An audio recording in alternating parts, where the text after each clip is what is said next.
My name is Cassandra, I'm 34, and I never thought my sister's wedding would end with her dragging my 8-year-old daughter Lily by the hair across a 5-star hotel ballroom. Rebecca had already shocked me by offering $15,000 to keep my daughter out of her perfect day, but I refused. What she did next left guests gasping, but what happened after that moment changed everything about our family forever. Sometimes standing your ground comes at a price, but the outcome? Worth every penny. Before I dive into this wild story, let me know where you're watching from in the comments below.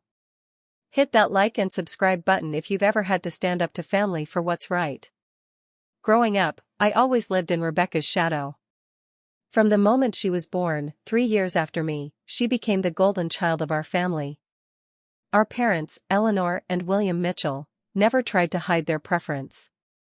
Rebecca was beautiful, sociable, and charming from an early age, everything that made our upper-middle-class parents proud. I was different. Quieter, more academic, preferring books to parties. My report cards were filled with straight A's, while Rebecca's were peppered with CS and the occasional B. But it didn't matter. When I brought home academic awards, they'd nod appreciatively before rushing off to Rebecca's dance recitals or cheerleading competitions. "That's nice, Cassie," my mother would say, barely glancing at my achievements. "Did you see the new routine Rebecca's working on?" Our house was like a shrine to Rebecca's accomplishments. Trophies for beauty pageants, ribbons for equestrian competitions, and photos of her surrounded by friends lined the walls and filled the cabinets. My academic medals and certificates were tucked away in a drawer in my bedroom. As we grew older, the disparity only widened. I worked 2 jobs to put myself through college, earning a degree in business administration with honors. Rebecca dropped out after 2 years to pursue modeling, which never quite took off, but our parents supported her financially while I struggled with student loans. Then I met Ryan. He was handsome, charismatic, and seemed to adore me. After a whirlwind romance, we married when I was 25. A year later, I gave birth to Lily, the light of my life. For a brief moment, I thought I had found my own path to happiness, separate from Rebecca's shadow. That illusion shattered when Lily was 2. Ryan announced one evening that he wasn't cut out for family life and left us. No warning, no real explanation, just gone, leaving behind a mountain of debt I didn't know we had. Later I discovered he'd been gambling for years. The next few years were brutal. I moved into a small apartment, worked extra hours, and struggled to provide for Lily while paying off Ryan's debts. My parents offered minimal help, always with strings attached and reminders that I should have chosen better, like Rebecca always did. And speaking of Rebecca, she continued her pattern of dating wealthy men, working occasional modeling jobs, and living in luxury apartments funded by our parents and her boyfriends. She'd call occasionally, usually to brag about exotic vacations or expensive gifts, seeming oblivious to my struggles. When Lily was 7, Rebecca met James Preston. Not just wealthy, but genuinely rich, heir to a tech fortune, with his own successful investment firm. Within 6 months, they were engaged, and wedding planning went into overdrive. The invitation arrived in an ornate silver box, along with a handwritten note from Rebecca: "I want my big sister there on my special day. James is paying for everything, so don't worry about costs. Lily can be the flower girl if she can behave herself." That last line made my stomach clench, but I accepted. My parents called immediately, emphasizing how important it was that I attend and make a good impression on James's family. "This could change everything for all of us," my mother said. "Rebecca is finally making the connection we always knew she would." As the wedding approached, Rebecca's texts and calls increased, all about wedding preparations. She'd send links to specific hairstyles I should consider and not-so-subtle hints about losing weight before the big day. "The bridesmaids' dresses run small," she warned. "And James's family is very fitness-oriented." I tried to take it in stride. Rebecca had always been controlling, and this was her wedding after all. I thought I could handle a few days of her perfectionism for the sake of family peace. I had no idea what was really coming. 3 days before the wedding, Lily and I arrived at the Grand Peninsula Hotel, a 5-star resort overlooking the Pacific. The kind of place with uniformed doormen and marble fountains in the lobby. Lily's eyes widened as we entered, taking in the crystal chandeliers and fresh flower arrangements taller than she was. "Is this really where Aunt Rebecca is getting married?" she whispered, clutching her small rolling suitcase. "Yes, sweetie. Remember what we talked about, best behavior, okay?" Lily nodded solemnly. At 8, she was sensitive and perceptive, already understanding more about our family dynamics than I wished she did. The concierge directed us to our room, a junior suite with ocean views, courtesy of James. It was more luxury than I'd experienced in years, and I allowed myself a moment of gratitude despite my apprehension about the days ahead. We'd barely unpacked when my phone buzzed with a text from Rebecca, "Bridal suite. Now. Bring Lily for flower girl fitting." The bridal suite occupied the entire top floor of the east wing. When we knocked, the door was opened by a harried-looking wedding planner with a clipboard and a Bluetooth headset. Inside, chaos reigned. Racks of clothing, makeup stations, floral arrangements, and at least a dozen people hurrying about. Rebecca sat in the center like a queen, getting a manicure while dictating orders to various attendants. Finally, she said when she spotted us, "Cassandra, you look tired. We'll need extra work on those under-eye circles for the photos." Before I could respond, a tall man with kind eyes approached, hand extended. "You must be Cassandra. And this must be Lily. I'm James." His genuine warmth took me by surprise. He crouched down to Lily's level. "I hear you're going to be the most important person in the wedding besides the bride. Flower girls have a big responsibility." Lily smiled shyly. "I've been practicing walking slowly and dropping petals." "Perfect. I know you'll do great." He straightened and turned to me. "It's wonderful to finally meet you. Rebecca speaks of you often." I doubted that, but appreciated his attempt at kindness. Our pleasant interaction was cut short when Rebecca snapped her fingers. "James, your mother's calling about the seating chart again. Lily, come here for your fitting." The next few hours were a blur of fittings, instructions, and thinly veiled criticisms. The flower girl dress needed alterations. Lily's hair would need to be professionally styled. My bridesmaid dress was a bit snug. Had I gained weight? By dinner time, my patience was wearing thin, but I maintained my composure. The rehearsal dinner that evening was held in one of the hotel's private dining rooms, with about 50 guests, the wedding party and immediate family. Lily, exhausted from travel and the day's activities, accidentally knocked over a glass of water during the meal. It wasn't a major spill, just a few drops on the tablecloth, but Rebecca reacted as if she'd ruined a priceless artifact. "This is exactly what I was worried about," she hissed, loud enough for nearby guests to hear. "Cassandra, if you can't control your child for one meal, how will she handle the ceremony?" The table fell silent. Lily's lower lip trembled as she whispered an apology. James quickly intervened. "It's just water. No harm done." He signaled a waiter, who promptly replaced the tablecloth, while James engaged Lily in conversation about her favorite subjects in school, deftly changing the atmosphere. I caught my parents exchanging glances across the table. Neither spoke up in our defense.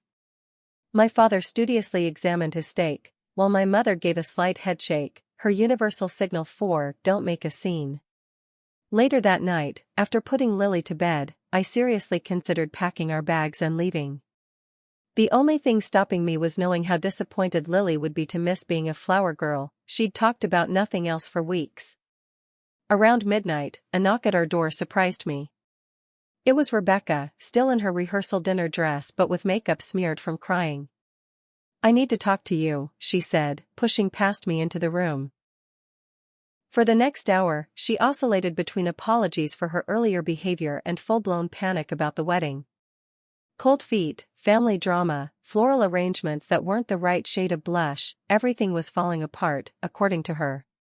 Despite everything, I found myself comforting her, reassuring her that the wedding would be beautiful, that James clearly adored her, that everything would work out. "You've always been the strong one," she said as she left, squeezing my hand. I don't tell you enough, but I'm glad you're here. That brief moment of sisterly connection gave me hope that maybe the wedding day would go smoothly after all. I couldn't have been more wrong. The morning of the wedding dawned bright and clear. By 9 a.m., the bridal suite was a hive of activity: hairstylists, makeup artists, the wedding planner and her 3 assistants, Rebecca's 6 bridesmaids, including me, our mother, and James's mother, all crammed into the spacious but increasingly claustrophobic suite. Rebecca was surprisingly calm, almost eerily so compared to her meltdown the night before. She sat in a silk robe while someone curled her hair, scrolling through her phone and occasionally issuing directives. "Cassandra, your hair appointment is at 10. Don't let them go too high with the updo, your neck looks better when it's covered," she said without looking up from her screen. I bit my tongue and nodded. One more day. I could handle one more day. The photographer arrived, capturing getting ready moments that all felt stiffly posed. When it was time for sister shots, Rebecca suddenly became affectionate, pulling me close and laughing as if we were the best of friends. The moment the photographer moved on, she dropped her arm from my shoulder and stepped away.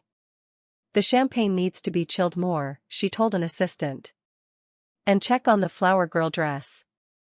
Make sure there are no wrinkles." Around noon, as the preparations were reaching their peak, Rebecca pulled me aside into the suite's bedroom area, closing the door behind us. "I need to talk to you about the ceremony," she said, her voice suddenly serious. "Is everything okay? Do you need me to help with something?" She took a deep breath. "I've been thinking about the aesthetics of the ceremony and reception. The photographer James hired is world-class, these photos might even be featured in magazines." I nodded, unsure where this was going. "The thing is," she continued, lowering her voice, "I'm concerned about Lily being in the photos." "What do you mean?" "She's been practicing her flower girl walk for weeks." Rebecca twisted her engagement ring, a massive diamond that caught the light even in the dimly lit room. "I know, and she's a sweet kid, but she doesn't quite fit the aesthetic we're going for." I stared at her, momentarily speechless. "The aesthetic? She's your niece, Rebecca." "Of course, and I love her, but..." She reached for her purse on the nightstand and pulled out a checkbook. "I'm prepared to compensate you for the disappointment." My brain struggled to process what was happening as I watched her write out a check with practiced ease. $15,000, she said, holding it out to me. "You can tell Lily she's not feeling well, or make up whatever excuse you want.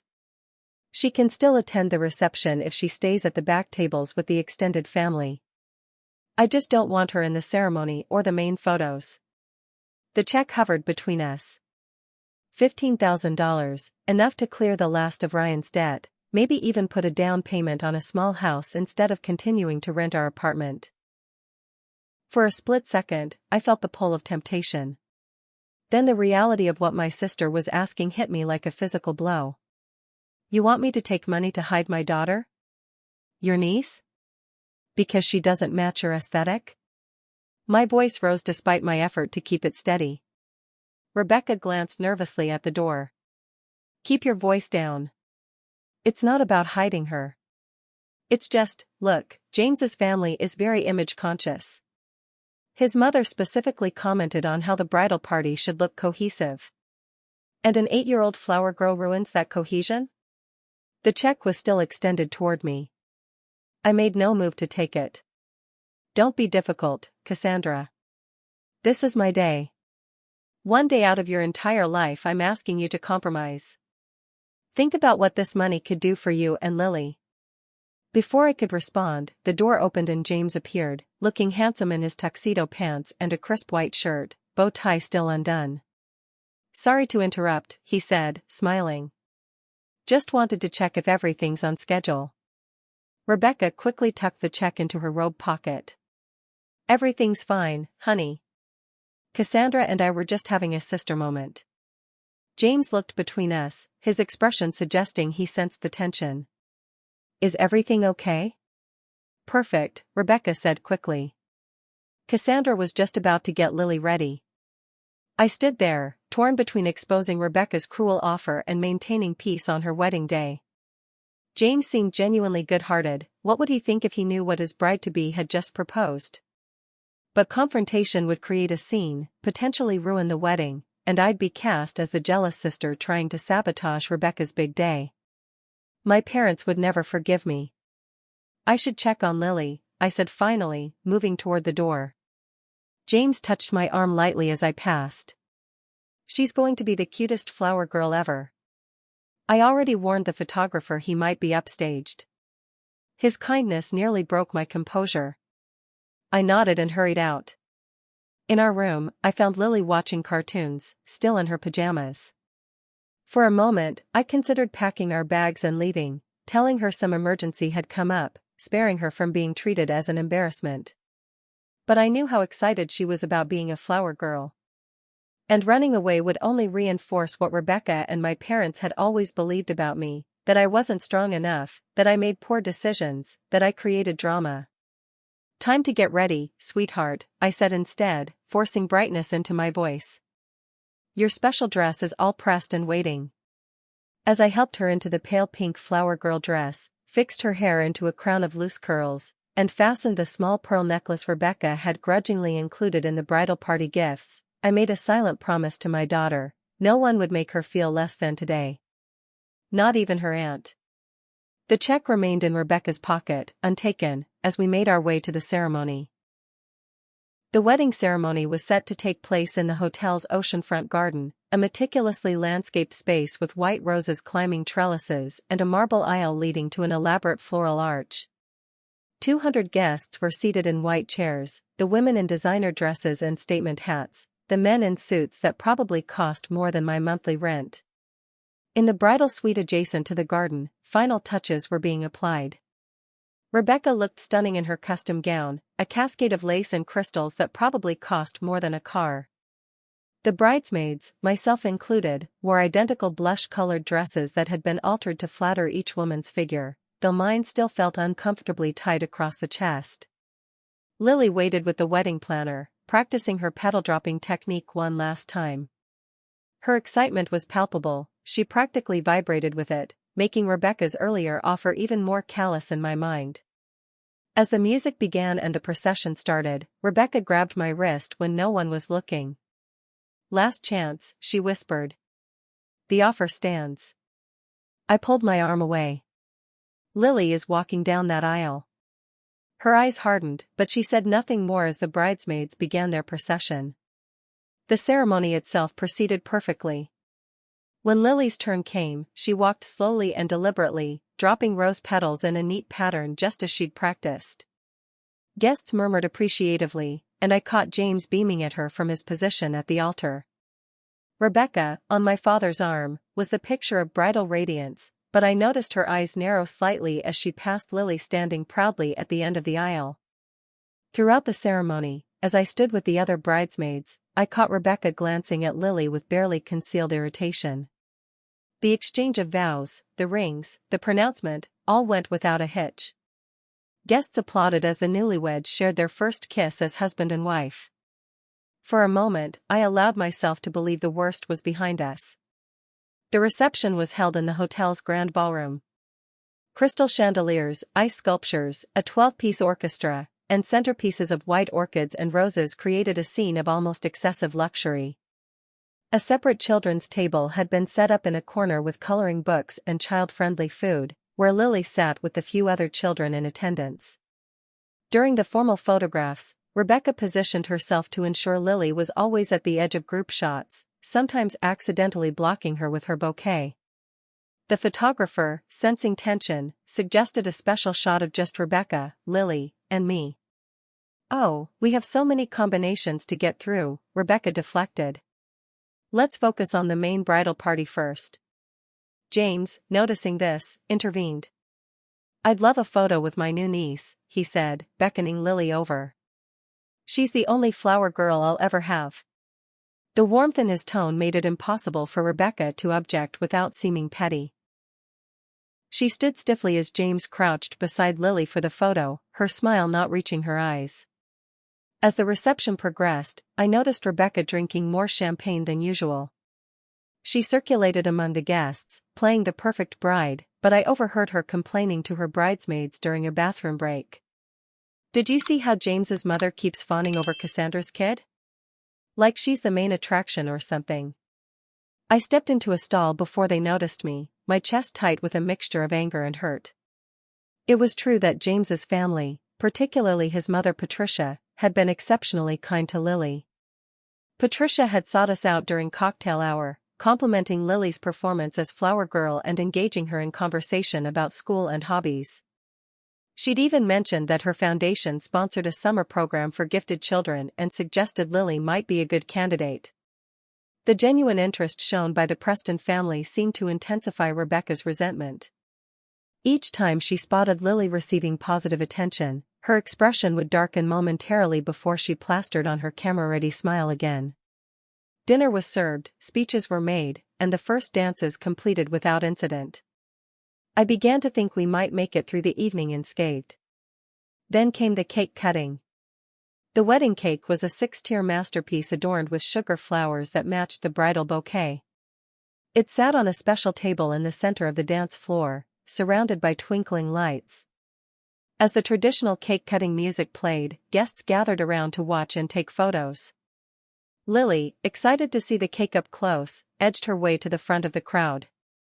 As Rebecca and James posed with the knife, she accidentally bumped the table slightly, not enough to damage anything, but enough to make the cake stand wobble momentarily. Rebecca's head snapped toward the movement. When she saw Lily, something in her seemed to break.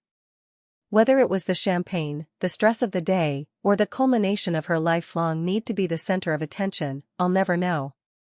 "Get away from my cake," she shrieked, loud enough that the orchestra stopped playing. The room fell silent. Lily froze, her eyes wide with confusion and embarrassment. "I knew this would happen," Rebecca continued, her voice shrill. "You couldn't just stay in the background for one day, could you?" Before anyone could react, she lunged forward, grabbed a fistful of Lily's carefully styled curls, and yanked her away from the table. Lily's cry of pain cut through the shocked silence of the ballroom. Guests gasped. Someone dropped a glass. I moved without thinking, covering the distance between us in seconds and wrenching Rebecca's hand from my daughter's hair. "Don't you dare touch her!" I shouted, pushing myself between them and gathering Lily against me.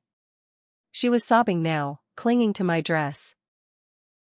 Rebecca stood there, breathing heavily, her perfect makeup streaked with angry tears. "This is my wedding. My special day. And you and your brat are ruining it, just like you always ruin everything." Hotel security appeared seemingly out of nowhere, moving discreetly to contain the situation.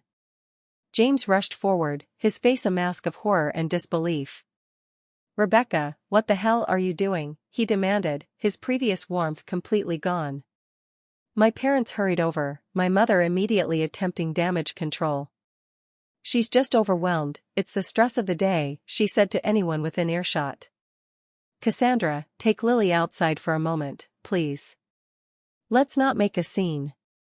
The familiar pattern, Rebecca acts out, I'm expected to accommodate, sparked something in me. But Lily's tears against my chest took precedence over anything else. "We're going to the bathroom to clean up," I said tightly. "And then we're leaving." As I carried my sobbing daughter from the ballroom, I could feel hundreds of eyes on us. The shame and anger were overwhelming, but all that mattered was comforting Lily. In the marble bathroom off the lobby, I set her down gently on a velvet bench and wet paper towels to wipe her tears. "Am I in trouble?" she hiccuped. My heart broke. "No, sweetheart. Not at all. Aunt Rebecca was wrong to do that. So wrong." As I checked her scalp to make sure she wasn't injured, the bathroom door opened. I tensed, ready for another confrontation, but it was James who appeared, concern etched on his face. "Can I come in?" James asked hesitantly, standing awkwardly in the doorway of the women's bathroom. I nodded, too emotionally drained to point out the gender inappropriateness. Lily was still sniffling, her small body trembling occasionally with aftershocks of her sobs. James crouched down to Lily's level, his tuxedo pants wrinkling against the marble floor. "Hey there, brave flower girl. Are you okay? Lily nodded uncertainly, looking to me for reassurance. I am so sorry about what happened, James continued, his voice gentle but serious.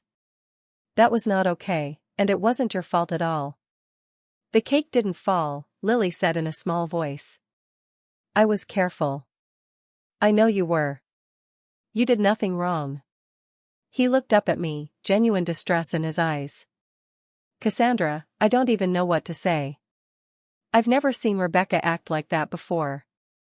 I hesitated, torn between my instinct to protect my sister despite everything and my duty to my daughter. She's been under a lot of stress with the wedding, I offered lamely, the excuse sounding hollow even to my own ears. James shook his head. That's no excuse for putting hands on a child. He paused. There's something else going on, isn't there?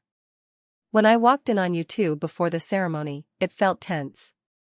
The bathroom door swung open again, and a woman in a cocktail dress stepped in, then quickly backed out with a muttered apology when she saw James. We should probably continue this somewhere else, I said, helping Lily to her feet. We're going to pack our things and head home. Please don't, James said quickly. At least not yet. Can we talk somewhere private first? Something in his expression, a mixture of determination and disillusionment, made me agree. Let me take Lily to our room first. I'll have room service send up some hot chocolate and cookies for her, James said, pulling out his phone. Meet me in the library bar in 20 minutes? It's usually empty during events. After settling Lily in our room with the promised hot chocolate, a movie on the iPad, and strict instructions to lock the door and not answer for anyone but me, I made my way to the library bar. It was indeed empty except for James, who sat in a leather armchair nursing what looked like scotch. He stood when he saw me. Can I get you something? You look like you could use a drink. The strongest thing they have, I replied, sinking into the chair opposite him. When the bartender brought my whiskey, James took a deep breath. I need you to tell me exactly what happened before the ceremony. What did Rebecca say to you when I walked in? I stared into my glass, conflict raging within me. Family loyalty ran deep, despite everything. But the image of Rebecca yanking Lily's hair, the sound of my daughter's cry of pain, overrode everything else. She offered me $15,000 to keep Lily out of the ceremony, I said finally, the words tumbling out. She said Lily didn't fit the aesthetic she was going for and might ruin the photos that could end up in magazines. James's face drained of color. She what? She wrote me a check. Said I could make up an excuse about Lily being sick, just as long as she wasn't visible in the main event or photos.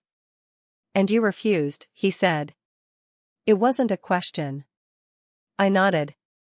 Of course I refused. Lily's been looking forward to being a flower girl for months. And the implication that my daughter somehow wasn't good enough to be seen. My voice broke. James was silent for a long moment, his expression unreadable. Then he pulled out his phone and made a call. Derek, I need you to come to the library bar. Bring the equipment. He hung up without explanation. Who's Derek? I asked. My head of security. He's been recording the entire event. Before I could ask why he had security recording his wedding, the door opened and a fit, unassuming man in a suit entered carrying a small briefcase. What do you need, boss? Derek asked, his eyes flicking curiously between us. The footage from the bridal suite this morning. Around noon. Derek nodded, opening the briefcase to reveal a laptop. After a few keystrokes, he turned the screen toward us. Starting from when? When I left to get dressed, James said.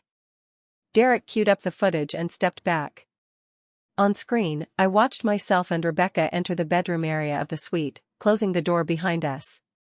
Though there was no audio, the video quality was crisp enough to clearly show Rebecca writing the check and offering it to me.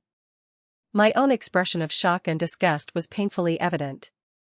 You had cameras in the bridal suite? I asked, not sure whether to be disturbed or relieved. Standard procedure for high-value events, Derek supplied. For insurance purposes and security. All footage is deleted after 30 days unless needed for an investigation. James was watching the silent video with growing dismay. Can you add audio? Derek tapped a few more keys, and suddenly Rebecca's voice filled the small bar.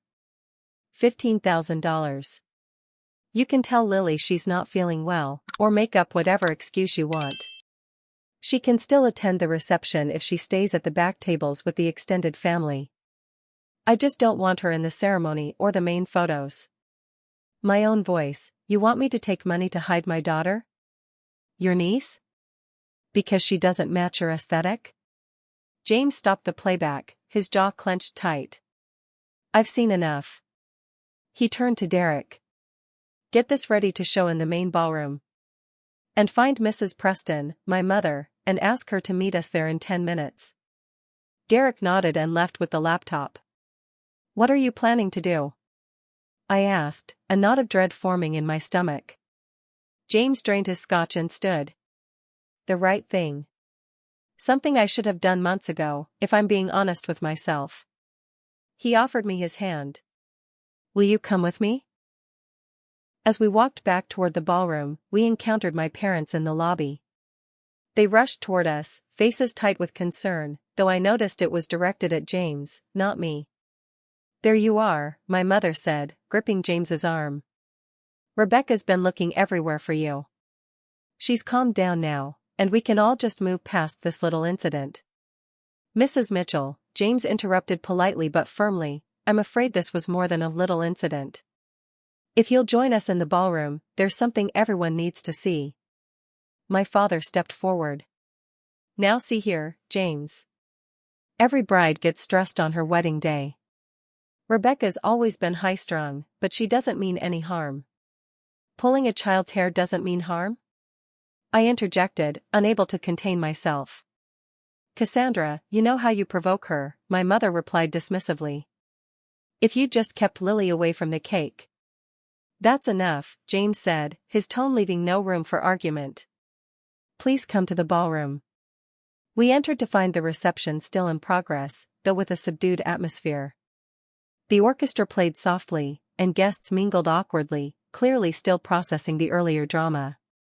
Rebecca stood with her bridesmaids, a fresh glass of champagne in hand, her makeup repaired but her eyes darting anxiously around the room. When she spotted James, she hurried over, her expression morphing into one of relief and contrition. James, darling, there you are. I'm so sorry about before. I was just overwhelmed, and you know how children can be at formal events. Rebecca, James cut her off, his voice quiet but firm. We need to talk. Now. She blinked, looking between us. Whatever Cassandra's told you. It's not what she told me. It's what I saw and heard for myself. He nodded to Derek, who had set up a projection system at one end of the ballroom. The lights dimmed slightly, and the bridal suite footage began playing on a large screen, this time with full audio. The ballroom fell silent as Rebecca's voice echoed through the space, she doesn't quite fit the aesthetic we're going for. My own response, the aesthetic? She's your niece, Rebecca. Then the offer of money, my refusal, Rebecca's insistence that it was her day and I should compromise just once. I watched the color drain from Rebecca's face as her words played for all 200 guests to hear. James's mother, Patricia, stood nearby, her expression shifting from shock to profound disappointment. When the video ended, Rebecca stood frozen, champagne glass dangling from limp fingers. Is this true, Rebecca? James asked, though it was clearly a rhetorical question. Did you really try to pay your sister to hide her daughter, a child, because she didn't match your aesthetic? Rebecca's shock gave way to desperate anger. You don't understand, the pressure, the expectations. The expectations were yours, Rebecca. Not mine, not my family's. James's voice was sad now. And what happened afterward, grabbing a child by the hair? I can't be married to someone who would do that. The implications of his words hung in the air. Patricia Preston stepped forward, her elegant face grave. James, are you saying? I'm sorry, Mother, but I can't go through with this. Not after what I've seen today. He turned to address the stunned guests. I apologize to everyone who traveled to be here, but there will be no marriage today. I cannot in good conscience proceed with a union based on such different values. Rebecca's facade finally cracked completely. She sank to her knees, the voluminous wedding dress pooling around her like a deflating souffle. James, please, she sobbed, mascara streaming down her cheeks. I made a mistake. I was stressed.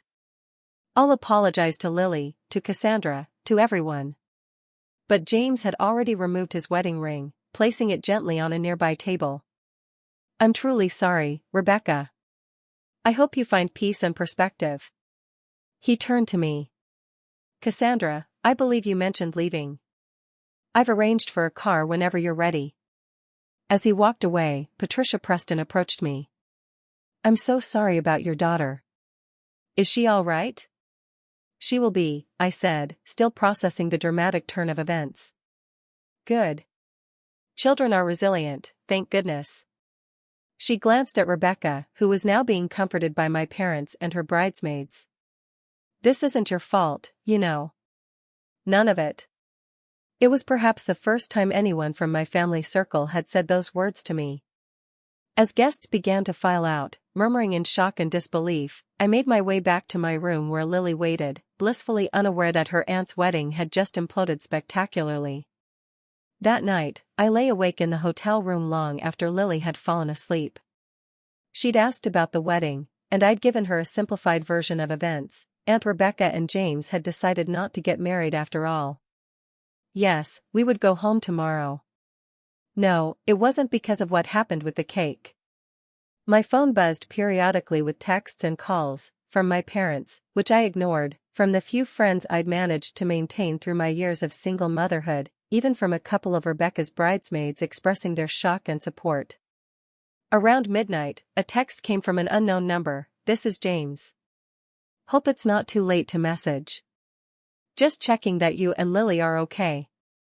I've instructed the hotel to let you stay as long as you need. Room service is covered. I hesitated before responding, we're fine. Thank you for your kindness. I'm sorry about how everything turned out. 3 dots appeared immediately, I'm not. Better to learn the truth now than later. Sleep well. The next morning, just as Lily and I were finishing the room service breakfast I'd splurged on, since it was apparently covered, there was a knock at the door. James stood there, dressed casually in jeans and a button-down shirt, looking tired but resolute. Sorry to disturb you. Do you have a minute to talk? Lily waved shyly at him from the table, and he returned the gesture with a warm smile. Of course, I said, stepping into the hallway and closing the door partway. I wanted to apologize again for everything that happened, he began. You have nothing to apologize for, I interrupted. If anything, I should apologize for my sister's behavior. He shook his head. You're not responsible for her actions. Actually, that's partly why I'm here. He ran a hand through his hair, looking uncharacteristically nervous. This is going to sound strange, but the honeymoon suite at the Maldives resort is paid for. Non-refundable. 2 weeks, all expenses covered. I stared at him, confused. Okay. I'm not going, obviously. And it seems a shame to waste it. He pulled an envelope from his pocket. All the reservations, flight tickets, everything is in here. They're transferable. I'd like you and Lily to use them. For a moment, I couldn't speak. James, that's incredibly generous, but I couldn't possibly. Please don't see it as charity, he said quickly. Consider it compensation for what you both endured. Besides, I've met Lily. She deserves a magical vacation after yesterday. It's too much, I protested weakly, though the thought of taking Lily to a tropical paradise, something I could never afford on my own, was tempting beyond words. It's already paid for, he reiterated. If you don't use it, no one will. He hesitated. Look, I know we barely know each other, but life's too short to let pride get in the way of experiences that could bring joy, especially to a child. His words struck a chord. How many opportunities had I denied myself and Lily because of pride? How often had I refused help, determined to prove I could manage everything alone? Let me think about it, I said finally. He nodded, handing me the envelope. The flights are in 2 days. Plenty of time to decide. He started to walk away, then turned back. Oh, and one more thing. Rebecca moved out of our apartment this morning. I don't know where she's staying, but I thought you should know. After he left, I stood in the hallway for a long moment, envelope in hand, mind reeling with possibilities. Back inside the room, my phone rang. It was my mother. Cassandra, we need to talk about yesterday, she began without preamble. I braced myself for the familiar pattern, excuses for Rebecca, subtle blame placed on me for not being accommodating enough. What Rebecca did was inexcusable, she continued, surprising me into silence. Your father and we've enabled her behavior for too long. And we owe you an apology for that. The words I'd waited decades to hear left me speechless. We're staying at the hotel another night, she went on. Could we see you and Lily before you leave? Just for coffee or something? Still stunned, I agreed to meet them in the hotel restaurant that afternoon. The meeting was awkward but surprisingly heartfelt. My father, normally stoic and distant, had tears in his eyes when he apologized to Lily for not standing up for her. Sometimes grandpas make mistakes, he told her, voice gruff with emotion. Big ones. But I promised to do better. My mother was more reserved but equally sincere. We've been unfair to you for years, Cassandra. Always expecting you to be the bigger person, to accommodate Rebecca's difficulties. Where is she now? I asked. Staying with her friend Melissa. She's not in a good place. My mother sighed. She needs help, professional help. We're making that a condition of our continued support. It was the most appropriate response I'd ever heard from my parents regarding Rebecca's behavior. Maybe the public nature of her meltdown had finally broken through their pattern of denial. As we said goodbye, my mother hesitated, then hugged me, a rare gesture from her. James told us about the honeymoon offer, she said quietly. You should take it. You and Lily deserve something good after all this. Later that evening, another surprise, a call from James. I hope I'm not overstepping, he said after we'd exchanged pleasantries, but I meant to mention earlier, if you do decide to take the trip, you'll need to update your passport information with the resort. I have a friend who specializes in expedited travel documentation if you need help. Actually, our passports are current, I said. I've been saving for years to take Lily to visit my college roommate in Canada. We were planning to go next summer. Perfect, he said, sounding genuinely pleased. Have you made a decision about the Maldives? I looked over at Lily, who was drawing at the desk, humming to herself. The resilience of children never ceased to amaze me. We'll go, I decided aloud. Thank you, James. For everything. Don't mention it. And Cassandra? Stay in touch, if you want. I have a feeling Lily and I could be good friends. Over the next 6 months, our lives transformed in ways I never could have anticipated. The Maldives trip was magical, 2 weeks of crystal-clear waters, beach adventures, and the kind of luxury I'd only seen in magazines. Lily blossomed in that environment, making friends with other children at the resort, trying snorkeling and sailing, building her confidence in ways I'd never seen before. I expected our connection with James to fade after the wedding debacle, but surprisingly, it grew stronger. What began as occasional texts to share photos of Lily enjoying the honeymoon suite evolved into a genuine friendship. He became a mentor of sorts, offering business advice when I mentioned my long-dormant dream of starting my own event planning company. You have an eye for detail and you're unflappable under pressure, he said during one of our calls. Those are rare qualities in this industry. With his encouragement and some strategic introductions to his extensive network, I launched my business 3 months after returning from the Maldives. By the 6-month mark, I had 4 corporate clients and was turning a modest profit. My relationship with my parents continued to evolve as well. They made genuine efforts to be more present in Lily's life, arranging regular visits and actually listening when I spoke. My father even set up a college fund for Lily, something he'd done for Rebecca years ago but never for me. As for Rebecca, her journey was more complicated. After a month of silence following the wedding, she reached out via email, a long, rambling message that oscillated between apology and self-justification. I didn't respond immediately, taking time to process my feelings with the help of a therapist I'd started seeing.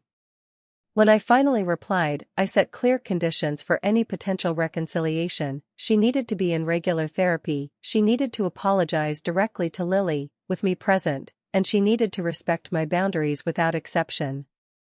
To my surprise, she agreed to all three. Our first meeting was tense and tearful, held in my therapist's office as a neutral space.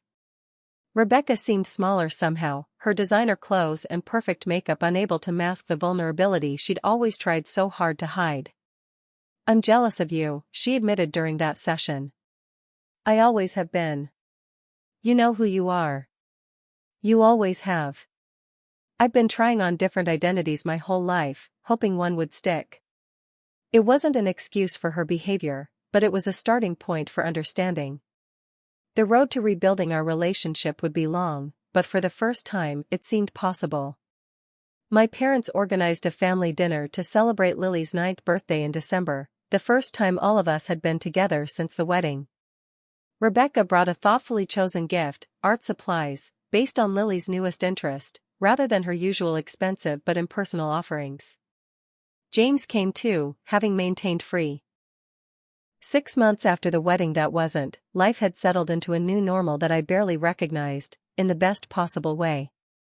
Our 2-week vacation in the Maldives had been transformative for both Lily and me. I still remembered the moment we arrived at the overwater bungalow, Lily's eyes widening as she took in the glass floor panels revealing colorful fish swimming beneath us, the private deck with steps leading directly into the turquoise lagoon, the outdoor shower surrounded by tropical plants. "Is this really where we're staying, Mom?" she'd whispered, afraid speaking too loudly might break the spell. "Yes, sweetheart. For 2 whole weeks. That vacation gave us both something we desperately needed, space to heal, to play, to reconnect without the constant pressure of financial stress and family dynamics."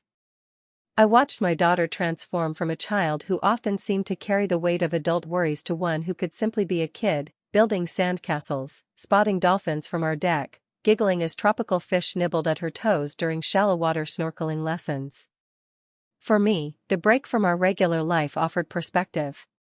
Floating in warm ocean waters under an endless sky, I realized how much energy I'd spent trying to win approval from people who weren't capable of giving it. The distance, both physical and emotional, helped me see more clearly what I wanted for Lily and myself going forward. When we returned home, I hit the ground running with my new business venture. Using contacts James had shared and skills I'd honed through years of organizing community events on shoestring budgets, I launched Precise Planning, specializing in corporate events with a personal touch. My first client was a tech startup celebrating a funding milestone. The CEO had been at Rebecca's non-wedding and had witnessed my calm handling of the situation. "Anyone who can navigate that kind of crisis with grace can handle our product launch," he'd said when he called. By month 4, I'd hired an assistant. By month 6, I was looking at office space. The financial stability that had eluded me for years was finally within reach. I opened a savings account for Lily's college fund and started making regular deposits, small at first, but growing as my business did. My relationship with James evolved in unexpected ways. What started as occasional check-ins about the honeymoon suite or my business questions developed into a genuine friendship. He became a mentor, a sounding board, and eventually, a trusted friend to both Lily and me. Contrary to what some family members initially assumed, our relationship remained strictly platonic. Both of us had been through enough emotional upheaval to know that romance wasn't what either of us needed. Instead, we found something equally valuable: mutual respect and understanding. James's insights into his relationship with Rebecca also helped me process my own complicated feelings about my sister. I was attracted to her spark, her confidence, he confided during one of our coffee meetings. But I mistook intensity for passion, and controlling behavior for strength. I ignored red flags because I wanted to believe in the person I thought she could be, rather than seeing who she actually was. His words resonated deeply. How many times had I done the same with Rebecca? With my parents? Even with Ryan, Lily's father? Rebecca's journey during those 6 months followed a rockier path.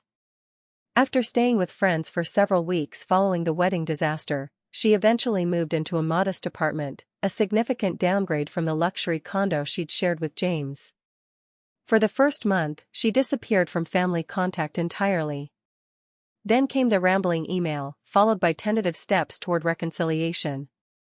The conditions I'd set were non-negotiable: therapy, a sincere apology to Lily, and respect for my boundaries. Her first session with Lily was handled with care. I'd prepared my daughter beforehand, explaining that Aunt Rebecca had been going through a difficult time but was working to be better. Sometimes grown-ups make big mistakes too, I told her. What she did was wrong, but she's trying to make amends. You don't have to forgive her right away, or ever if you don't want to. The meeting took place at a neutral location, a quiet corner of a botanical garden where Lily felt comfortable. Rebecca arrived without her usual armor of designer clothes and perfect makeup, dressed simply in jeans and a sweater, her face free of cosmetics, her vulnerability palpable. "I'm so sorry I hurt you, Lily," she said, her voice thick with emotion. "There's no excuse for what I did. You didn't deserve that, and I was very, very wrong." Lily, wise beyond her years, studied her aunt's face for a long moment before responding. "Did you mean what you said about me not fitting in?" Rebecca flinched but answered honestly. "I did at the time, and that was wrong too. I was scared and selfish and trying to make everything perfect instead of appreciating what was already beautiful, including you." Lily considered this. "I'm still mad at you," she said finally. "But I might not be mad forever." It was a start. My parents' transformation was perhaps the most surprising of all. The shock of Rebecca's public behavior, and James's subsequent revelations, seemed to have cracked open decades of denial. They entered family therapy, both together and separately, confronting patterns that had shaped our family dynamics for generations. "Your grandmother favored me the way we favored Rebecca," my mother admitted during one particularly emotional family session. "I never realized I was repeating the pattern until all of this happened." My father, traditionally stoic to the point of emotional absence, began making tentative efforts to connect with Lily and me. He called regularly, asking about Lily's school projects and my business developments with genuine interest. For her birthday, he gave Lily not just presents but his time, taking her fishing at a local lake, teaching her to bait a hook and cast a line with patience I'd never seen him display before. 6 months to the day after Rebecca's wedding turned catastrophe, we gathered for a family dinner at my parents' home. Rebecca arrived last, bringing a homemade dessert rather than an expensive store-bought one, another small but meaningful change. James came too, having maintained cordial relationships with my parents. The potential awkwardness between him and Rebecca was diffused by their mutual commitment to civility. They weren't friends, but they'd both moved beyond bitter enmity. After dinner, as we sat in the living room with coffee and Rebecca's surprisingly delicious apple crisp, my mother raised her cup in a small toast. "To healing," she said simply. "And to truth." Looking around at these people who had hurt me and whom I had hurt, this imperfect, trying, evolving family, I felt something I hadn't expected: hope. Not the desperate hope of wishing things were different, but the grounded hope that comes from seeing actual change, however small or tentative. The $15,000 Rebecca had offered me that day would have temporarily eased my financial burdens. But it would have cost something far more valuable: my self-respect, my daughter's dignity, and the chance for genuine transformation that only comes through confronting painful truths. As I tucked Lily into bed that night, she asked a question that caught me off guard. "Mom, are you glad Aunt Rebecca's wedding got cancelled?" I considered my answer carefully.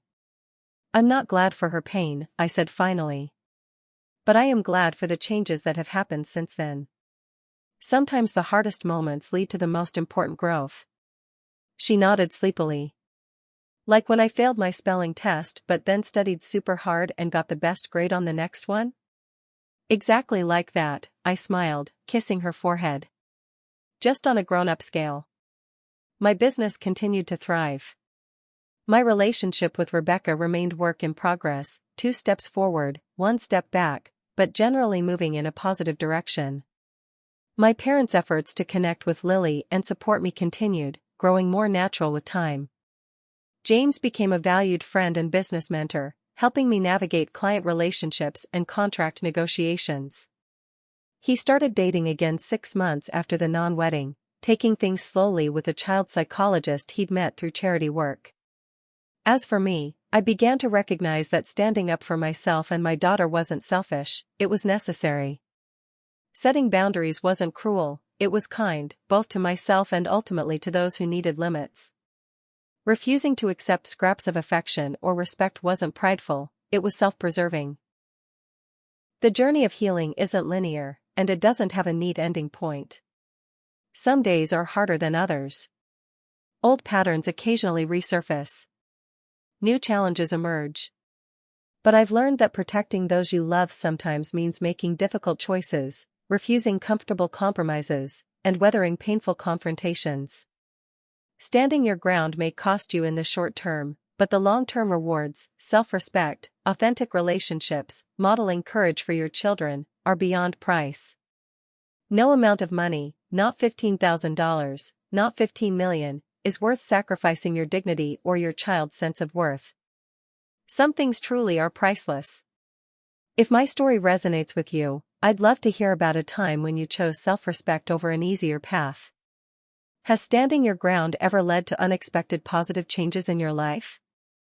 Share your experiences in the comments below. And if you found value in my journey, please like, subscribe, and share this video with someone who might need to hear that holding firm to their boundaries can lead to beautiful transformations. Thank you for listening, and remember, your worth isn't determined by others' ability to see it.